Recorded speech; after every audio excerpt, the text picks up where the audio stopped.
Chapter 24, Part 1 of Frankenstein by Mary Shelley. My present situation? It was one in which all voluntary thought was swallowed up and lost. I was hurried away by fury. Revenge alone endowed me with strength and composure. It molded my feelings, and allowed me to be calculating and calm, at periods when otherwise delirium or death would have been my portion.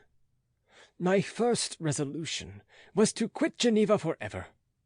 My country, which, when I was happy and beloved, was dear to me, now in adversity became hateful. I provided myself with a sum of money, together with a few jewels which had belonged to my mother, and departed. And now my wanderings began, which are to cease but with life. I have traversed a vast portion of the earth, and have endured all the hardships which travelers in deserts and barbarous countries are wont to meet. How I have lived I hardly know. Many times I have stretched my failing limbs upon the sandy plain and prayed for death. But revenge kept me alive.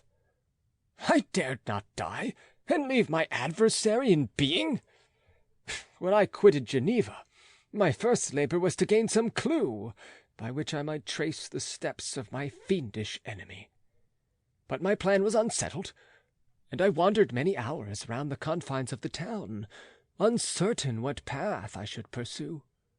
As night approached, I found myself at the entrance of the cemetery where William, Elizabeth, and my father reposed. I entered it, and approached the tomb which marked their graves. Everything was silent except the leaves of the trees, which were gently agitated by the wind. The night was nearly dark, and the scene would have been solemn and affecting even to an uninterested observer. The spirits of the departed seemed to flit around, and to cast a shadow, which was felt but not seen, around the head of the mourner. The deep grief which this scene had at first excited quickly gave way to rage and despair. They were dead, and I lived. Their murderer also lived, and to destroy him I must drag out my weary existence. I knelt on the grass and kissed the earth, and with quivering lips exclaimed, "By the sacred earth on which I kneel, by the shades that wander near me, by the deep and eternal grief that I feel, I swear, and by thee, O night, and the spirits that preside over thee, to pursue the daemon who caused this misery until he or I shall perish in mortal conflict. For this purpose I will preserve my life. To execute this dear revenge will I again behold the sun, and tread the green herbage of earth, which otherwise should vanish from my eyes forever. And I call on you, spirits of the dead, and on you, wandering ministers of vengeance, to aid and conduct me in my work. Let the cursed and hellish monster drink deep of agony. Let him feel the despair that now torments me." I had begun my adjuration with solemnity, and in all which almost assured me that the shades of my murdered friends heard and approved my devotion. But the furies possessed me as I concluded, and rage choked my utterance. I was answered through the stillness of night by a loud and fiendish laugh. It rung on my ears long and heavily. The mountains re-echoed it, and I felt as if all hell surrounded me with mockery and laughter. Surely, in that moment I should have been possessed by frenzy, and have destroyed my miserable existence, but that my vow was heard, and that I was reserved for vengeance. The laughter died away, when a well-known and abhorrent voice, apparently close to my ear, addressed me in an audible whisper. am satisfied, miserable wretch. You have determined to live, and I am satisfied." I darted toward the spot from which the sound proceeded, but the devil eluded my grasp. Suddenly the broad disk of the moon arose and shone full upon his ghastly and distorted shape, as he fled with more than mortal speed. I pursued him, and for many months this has been my task. Guided by a slight clue, I followed the windings of the Rhone, but vainly. The blue Mediterranean appeared, and by a strange chance I saw the fiend enter by night and hide himself in a vessel bound for the Black Sea. I took my passage in the same ship, but he escaped, I know not how. Amidst the wilds of Tartary and Russia, although he still evaded me, I have ever followed in his track. Sometimes the peasants, scared by this horrid apparition, informed me of his path. Sometimes he himself, who feared that if I lost all trace of him I should despair and die, left some mark to guide me. The snows descended on my head, and I saw the print of this huge step on the white plain.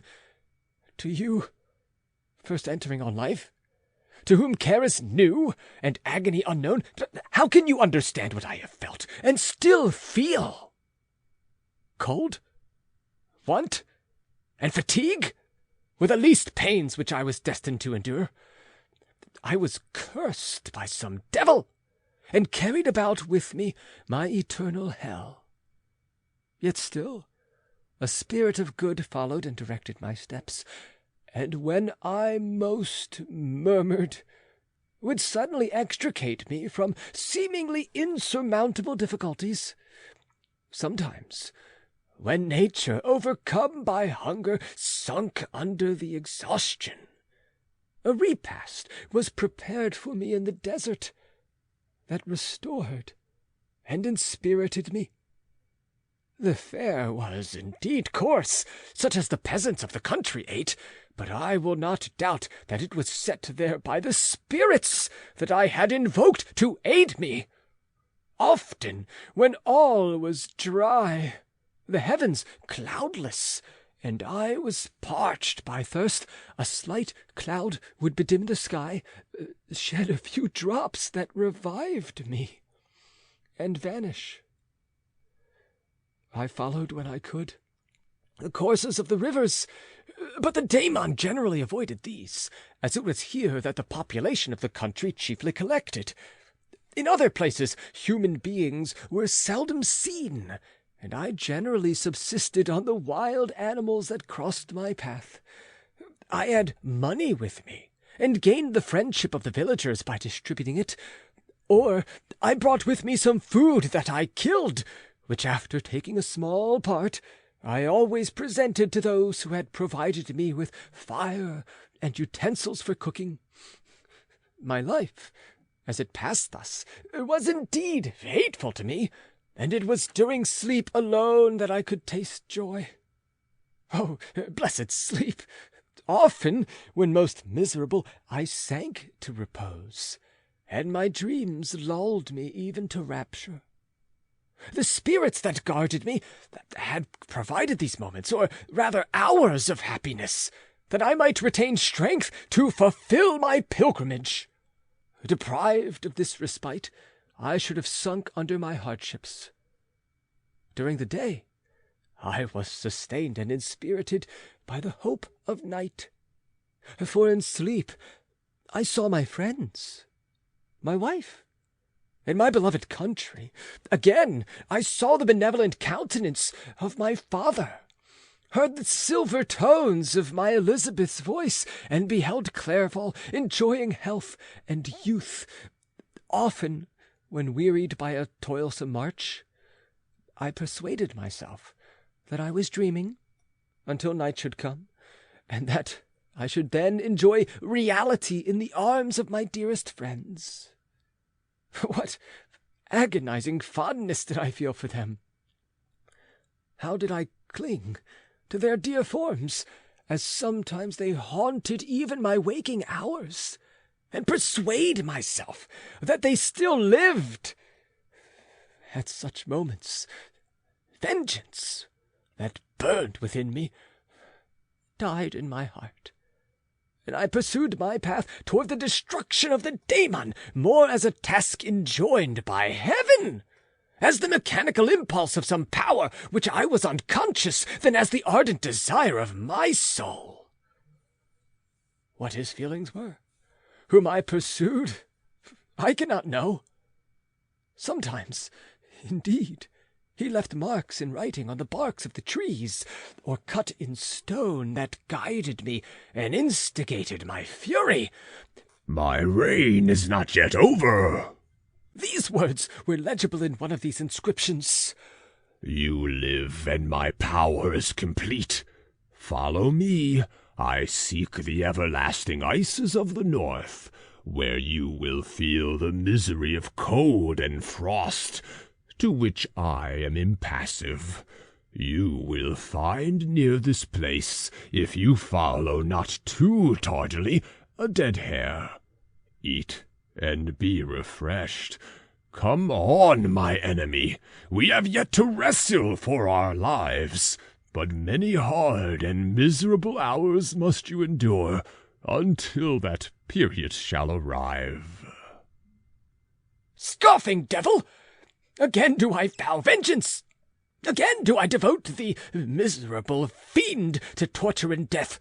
Never will I give up my search until he or I perish! And then, with what ecstasy shall I join my Elizabeth and my departed friends, who even now prepare for me the reward of my tedious toil and horrible pilgrimage? As I still pursued my journey to the northward, the snows thickened, and the cold increased in a degree almost too severe to support. The peasants were shut up in their hovels, and only a few of the most hardy ventured forth to seize the animals whom starvation had forced from their hiding-places to seek for prey. The rivers were covered with ice, and no fish could be procured, and thus I was cut off from my chief article of maintenance. The triumph of my enemy increased with the difficulty of my labours. One inscription that he left was in these words: "Prepare, your toils only begin. Wrap yourself in furs, and provide food, for we shall soon enter upon a journey where your sufferings will satisfy my everlasting hatred." My courage and perseverance were invigorated by these scoffing words. I resolved not to fail in my purpose, and calling on heaven to support me, I continued with unabated fervor to traverse immense deserts until the ocean appeared at a distance and formed the utmost boundary of the horizon. Oh, how unlike it was to the blue seas of the south, covered with ice! It was only to be distinguished from land by its superior wildness and ruggedness. The Greeks wept for joy when they beheld the Mediterranean from the hills of Asia, and hailed with rapture the boundary of their toils. I did not weep, but I knelt down, and with a full heart thanked my guiding spirit for conducting me in safety to the place where I hoped, notwithstanding my adversary's gibe, to meet and grapple with him. Some weeks before this period, I had procured a sledge and dogs, and thus traversed the snows with inconceivable speed. I know not whether the fiend possessed the same advantages, but I found that as before I had daily lost ground in the pursuit, I now gained on him, so much so that when I first saw the ocean, he was but 1 day's journey in advance, and I hoped to intercept him before he should reach the beach. With new courage, therefore, I pressed on, and in 2 days arrived at a wretched hamlet on the seashore. I inquired of the inhabitants concerning this fiend, and gained accurate information. A gigantic monster, they said, had arrived the night before, armed with a gun and many pistols, putting to flight the inhabitants of a solitary cottage through fear of his terrific appearance. He had carried off their store of winter food, and placing it in a sledge, to draw which he had seized on a numerous drove of trained dogs, he had harnessed them, and the same night, to the joy of the horror-struck villagers, he pursued his journey across the sea, in a direction that led to no land, and they conjectured that he must speedily be destroyed by the breaking of the ice, or frozen by the eternal frosts. On hearing this information, I suffered a temporary access of despair. He had escaped me, and I must commence a destructive and almost endless journey across the mountainous ices of the ocean, amidst cold that few of the inhabitants could long endure, and which I, the native of a genial and sunny climate, could not hope to survive. Yet, at the idea that the fiend should live and be triumphant, my rage and vengeance returned, and like a mighty tide overwhelmed every other feeling. After a slight repose, during which the spirits of the dead hovered round and instigated me to toil and revenge, I prepared for my journey. I exchanged my land-sled for one fashioned for the inequalities of the frozen ocean, and purchasing a plentiful stock of provisions, I departed from land. I cannot guess how many days have passed since then. But I have endured misery, which nothing but the eternal sentiment of a just retribution burning within my heart could have enabled me to support. Immense and rugged mountains of ice often barred up my passage, and I often heard the thunder of the ground sea, which threatened my destruction. But again the frost came, and made the paths of the sea secure. By the quantity of provision which I had consumed, I should guess that I had passed 3 weeks in this journey, and the continual protraction of hope returning back upon the heart often wrung bitter drops of despondency and grief from my eyes. Despair had indeed almost secured her prey, and I should soon have sunk beneath this misery. Once, after the poor animals that conveyed me had with incredible toil gained the summit of a sloping ice mountain, and one, sinking under his fatigue, died, I viewed the expanse before me with anguish, when suddenly my eye caught a dark speck upon the dusty plain.